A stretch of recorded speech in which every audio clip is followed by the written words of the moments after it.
Mack for SF Media TV. I am here with Eric Peterson from thrash metal legends Testament, who just got off stage here today at Soundwave in Sydney.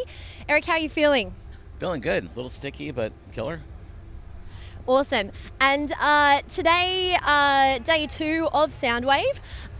Is this the first time you guys have played Soundwave, right? Yeah, this is the first time we've been at Soundwave. We've been to Australia like 4 or 5 times, but first time at the festival. It's awesome.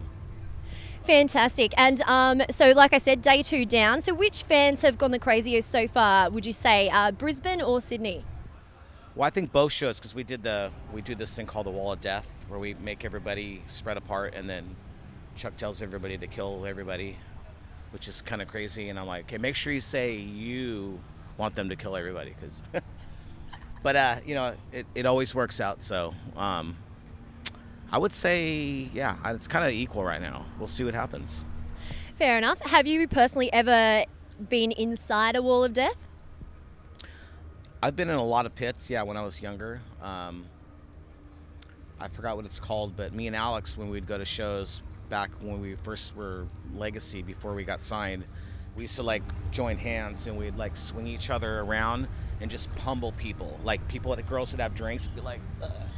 And just like, you know, we thought it was funny. Like now, like if someone, I'd be really mad if I was sitting there, but we didn't care. You know, we were just like, whatever.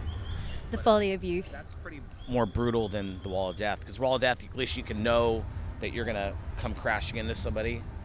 I forgot what it's called. I think it's called the windmill. That's pretty fun. So you guys have a sidewave, a headlining sidewave that you're playing down in Melbourne on Tuesday. What can the punters and the fans expect from the Testament sidewave experience? Well, we have a new member. We have Steve DiGiorgio back in the band. He was the bass player with us for the Gathering tour, and we brought our original bass player back for a while, Great Christian. I won't go into that, but yeah, he's not with us anymore. And Steve's back. We're having a lot of good times. So it's gonna be interesting. We haven't played a headlining set with him yet, so it should be fun. Yeah, I mean, we haven't played for like 2 months, so we're kind of like, I think, not rusty, but I think once we play in front of our real fans, it'll be a lot of fun. Get back into the rhythm. Yeah. Cool. So I guess a bit of downtime between now and then. What do you guys normally do to fill in time when you're on a tour like this? Well, we're working on a new record right now. So basically, before we came here, we were working on new material. When we get back, we'll be trying to, you know, sort it all out and just get it all working so we can put out a new record like very soon.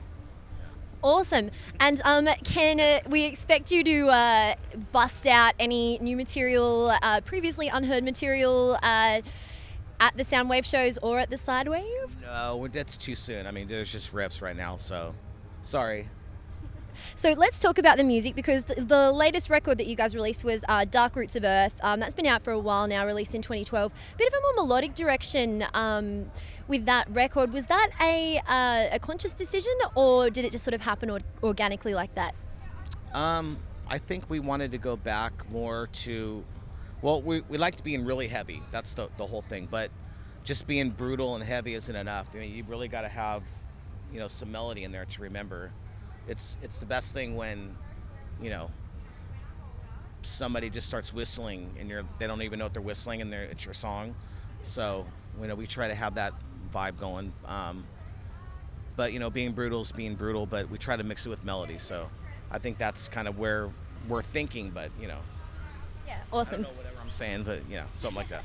No, it's good. I completely agree. Good to have a balance. All right, now we're going to switch it over to some questions from our readers now. So you guys have been in the game a long time. Is it over 30 years now? Is that right? Our first record came out in '87.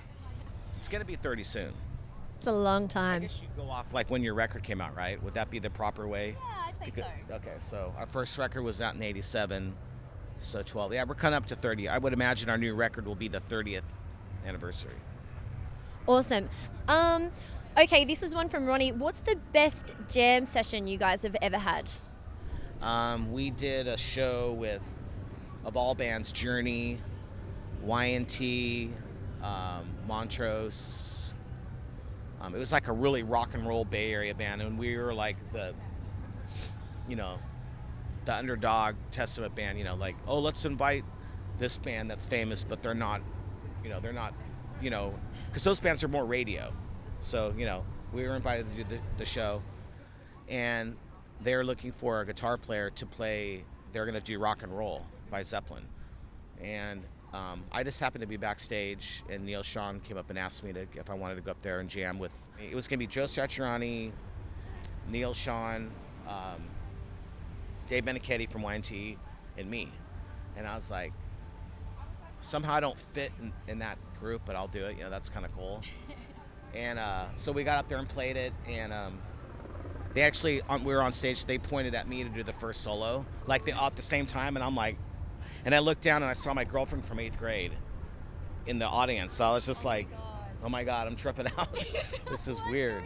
Yeah. So yeah, that was a good jam session. A weird one.